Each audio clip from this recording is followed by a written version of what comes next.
नमस्कार दोस्तों, स्वागत है आपका धीरज नॉलेज शो में। तो दोस्तों, बहुत दिन से आप लोग मुझसे ये सवाल पूछ रहे थे कि भारत की जो हाइपरसोनिक मिसाइल बनाने का प्रोग्राम है उस पर कोई बड़ी खबर सामने नहीं आ रही। क्या वो प्रोग्राम हमने ठंडे बस्ते में डाल दिया है?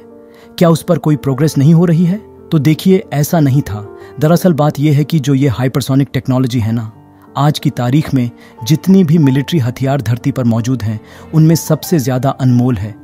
ऐसे में भारत इससे जुड़ी हुई ज़्यादातर जानकारी छुपा कर रखता है और इसका काम पर्दे के पीछे किया जाता है, और इसीलिए इससे जुड़ी हुई कोई भी जानकारी तभी हमें मिल पाती है जब सरकार या DRDO ऑफिशियल तौर पर उसकी अनाउंसमेंट करती है। इसके अलावा कोई भी रूमर भी नहीं आता इसके बारे में। तो ये इतना ज़्यादा सीक्रेट प्रोग्राम है, लेकिन आप निश्चिंत रहिए, आज मैं आपको इस पर सबसे बड़ी धमाकेदार खबर देने जा रहा हूँ। आप इसे 2023 की हाइपरसोनिक मिसाइल या टेक्नोलॉजी पर सबसे बड़ी खबर भी कह सकते हैं। खबर विस्तार से ये है कि रिपोर्ट निकलकर सामने आ चुकी है कि भारत की जो एडवांस सिस्टम लेबोरेटरी है जो हैदराबाद में बेस है, उन्होंने एक नए प्रकार का थर्मल स्ट्रक्चर टेस्ट फैसिलिटीज बना लिया है। उसे पूरी तरीके से इस्टेब्लिश भी कर लिया है। अब ये क्या है, तो देखिए, ये एक बहुत ही खास प्रकार की फैसिलिटीज है। अभी तक हमने जितनी भी हाइपरसोनिक मिसाइलों के टेस्ट किए हैं ना, वो बहुत ही शॉर्ट ड्यूरेशन के थे। मान लीजिए 700 से लेकर 800 किलोमीटर रेंज वाले, मतलब शॉर्ट रेंज हाइपरसोनिक मिसाइल। लेकिन आप जानते ही हैं कि भारत का विचार ये भी है, शॉर्ट रेंज बनाने के बाद हमें लॉन्ग रेंज हाइपरसोनिक मिसाइलें भी बनानी हैं, जिनकी रेंज कुछ 100 किलोमीटर ना होकर कुछ 8000 किलोमीटर हो। लेकिन इस प्रकार की हाइपरसोनिक मिसाइल बनाना हद से ज़्यादा बड़ा चैलेंज है। मैं आपको कारण बताता हूँ। दरअसल जो हाइपरसोनिक मिसाइलें होती हैं, इसकी टेक्नोलॉजी डेवलप करना सबसे मुश्किल काम क्यों होता है? आप में से कई लोग कहेंगे कि रफ्तार हासिल करना सबसे मुश्किल काम होता होगा, क्योंकि 5 मैक की रफ्तार मिनिमम आपको पकड़नी है। 5 में एक मतलब जो आवाज़ की रफ्तार है, मतलब आपके फ़ोन से निकलकर जो मेरी आवाज़ आपके कानों तक जा रही है ना, इसे 5 से गुना कर लो। इतनी भयानक रफ्तार पकड़नी होती है, लेकिन ये मुश्किल काम नहीं है।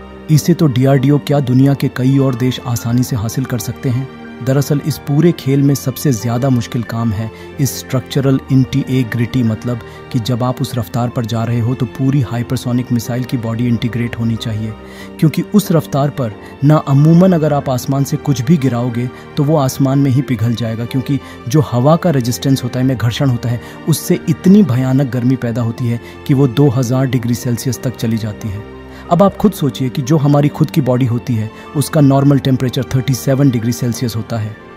जब हमारे यहाँ पर तापमान 40 डिग्री पहुँच जाता है तो हम सब लोग घरों में बिलबिला जाते हैं गर्मी से। अब आप खुद सोचिए कि 2000 डिग्री सेल्सियस पर हाइपरसोनिक मिसाइल का क्या होता होगा। वो दरअसल अगर सही से नहीं बनी है ना, तो वो पूरी की पूरी आसमान में ही पिघल कर बिखर जाएगी, और यही सबसे बड़ा चैलेंज है। इसीलिए हमारी जो DRDO है हैदराबाद में ये थर्मल स्ट्रक्चरल टेस्ट फैसिलिटी बना रही है, जहां पर हाइपरसोनिक मिसाइल बनाने के बाद हम इस फैसिलिटी के अंदर उसका थर्मल टेस्ट करेंगे। 2000 डिग्री सेल्सियस तक इस फैसिलिटीज़ के अंदर टेम्परेचर पहुंचाया जाएगा, और उसके बाद हवा भी उतनी ही रफ्तार से चलेगी, जिसके बाद एक चेक किया जाएगा कि जो हाइपरसोनिक मिसाइल की बॉडी है क्या वो इस चीज़ को झेल पा रही है या फिर नहीं। सबसे खास बात, इस फैसिलिटीज़ की खासियत ये होगी कि इसमें जो ये ऐसा वातावरण बनाया जाएगा, भयानक घर्षण का, भयानक टेम्परेचर का, ये कुछ सेकंडों तक नहीं होगा, ये लंबे समय तक चलेगा। यानी कि हम अपनी मिसाइल पर पूरा भयंकर दबाव डालेंगे और उसकी सारी लिमिट तक हम प्रेशर डालकर ये देखेंगे कि क्या वो इसे झेल पाती है या नहीं। अगर वो लंबे समय तक झेल पाती है, मतलब हमने ऐसा स्ट्रक्चर डेवलप कर लिया है जो लंबे समय तक, यानी कि लॉन्ग रेंज तक जाकर दुश्मन पर वार कर सकेगी। और ऐसी फैसिलिटीज़ का एक दूसरा फ़ायदा भी होता है कि ये फैसिलिटीज़ आपकी दुनिया भर में बेइज्जती होने से भी बचाती है। वो कैसे? दरअसल रूस ने जब सबसे पहले हाइपरसोनिक मिसाइल बनाई तो इन्होंने सारे टेस्ट अपने अंडरग्राउंड नहीं किया जैसे कि भारत कर रहा है। ये हर चीज़ ओपन में करते थे, छोटे से छोटा टेस्ट भी। इसीलिए इनके सैकड़ों टेस्ट फेल हुए, जिससे कि दुनिया भर में कहीं ना कहीं मजाक बना। अभी आप कुछ दिन पहले का उदाहरण ले लीजिए, अमेरिका ने हाइपरसोनिक मिसाइल बना ली, लेकिन अब से कुछ ही हफ्ते पहले उनका टेस्ट भी फेल हो गया, जिससे कि पूरी दुनिया मजाक बना रही है कि जी $900 बिलियन आप अपनी सेना पर हर साल खर्च करते हैं, लगभग 1 ट्रिलियन ही मानकर चलिए, और उसके बाद भी आप हाइपरसोनिक मिसाइल डेवलप नहीं कर पा रहे हैं। भारतीय इन्वेस्टमेंट नहीं चाहता। भारत ये चाहता है कि हम अपनी मिसाइल का ओपन में टेस्ट जब भी करेंगे, जब टेस्ट के सफल होने के आसार 99.999% हो, यानी कि कोई कसर न छोड़ दें।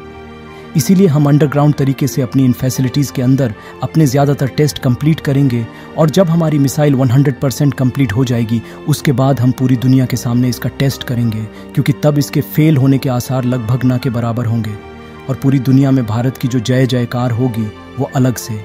इसीलिए ये फैसिलिटीज़ हमारे लिए इतने क्रिटिकल हैं।